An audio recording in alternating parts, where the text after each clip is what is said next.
পানিপথ প্রান্তর, মহারাষ্ট্র ও মুসলমান শিবির। কবি কায়কোবাদ।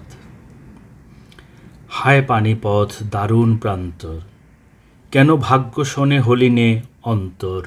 হেমচন্দ্র। কল্পন এলো অকস্মাৎ, কেন এ হৃদয়ে উঠিল কাঁপিয়া। প্রাণ হলো আতঙ্কিত, একিল চরণ কেন উঠে না আমার এবে আর।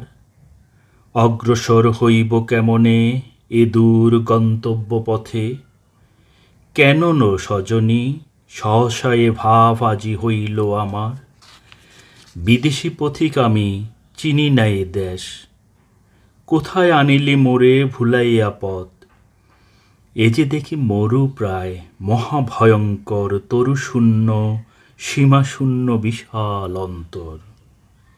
কি বলিলি লোকল্পনে কভিদ সঙ্গিনী, এই সেই পানিপথ দারুণ প্রান্তর।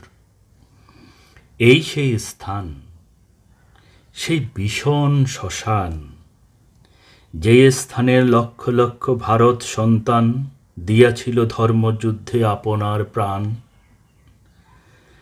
যে স্থানে অগণিত হিন্দু মুসলমান নিদ্রিত জন্মের মতো ভীষ্মকর্ণ ধর্ণ মিশিয়া গিয়াছে যার ধুলাবালি শনে।